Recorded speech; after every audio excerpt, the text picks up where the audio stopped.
hanya cerita. Di sebuah desa kecil yang terpencil, hiduplah seorang bapak tua bernama Pak Rahman. Ia seorang petani sederhana yang setiap harinya bekerja keras di sawah demi mencukupi kebutuhan keluarganya. Pak Rahman adalah seorang ayah yang penuh kasih. Meskipun hidup dalam kekurangan, ia selalu berusaha memberikan yang terbaik untuk kedua anaknya, Dika dan Rini. Namun takdir berkata lain. Setelah sang istri meninggal dunia beberapa tahun lalu, kehidupan Pak Rahman menjadi semakin berat.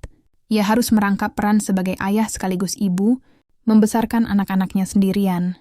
Dengan segala keterbatasannya, Pak Rahman bertekad memastikan pendidikan mereka tetap berjalan, walau ia sendiri harus mengorbankan kebutuhannya. Setiap pagi, Pak Rahman berangkat ke sawah sebelum matahari terbit, mengenakan topi jerami yang sudah lusuh. Tangannya yang penuh luka akibat kerja keras tak pernah mengeluh. Tapi, di balik senyumnya yang tulus, ada lelah yang tak pernah ia ungkapkan.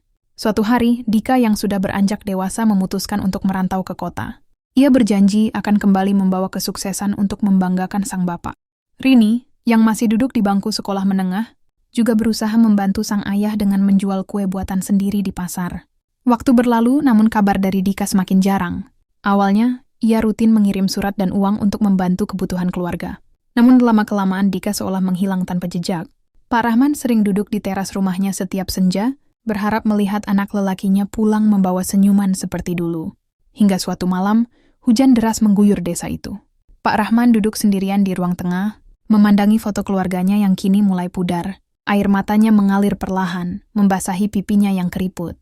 Ia berbisik lirih, "Dika, di mana kamu, nak? Bapak rindu." Beberapa bulan kemudian, sebuah kabar sampai ke telinga Pak Rahman. Dika ditemukan hidup terlunta-lunta di kota, terjerat pergaulan buruk, dan kehilangan arah. Tanpa berpikir panjang, Pak Rahman meminjam uang dari tetangga untuk pergi mencari anaknya. Ketika akhirnya bertemu, Dika terkejut melihat sosok ayahnya yang tampak jauh. Lebih tua dari terakhir kali ia lihat. Dengan suara bergetar, Pak Rahman berkata, "Nak, pulanglah. Rumah kita mungkin kecil, tapi selalu ada tempat untukmu." Dika hanya bisa menangis di pelukan ayahnya. Ia menyesali semua perbuatannya. Di tengah kesedihan itu, Pak Rahman tetap memaafkan anaknya. Baginya, kebahagiaan sejati adalah melihat anak-anaknya kembali, meskipun ia sendiri harus menanggung beban yang berat.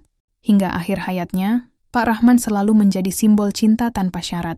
Air matanya bukan hanya tanda kesedihan, tapi juga bukti kasih sayang seorang ayah yang tak pernah padam.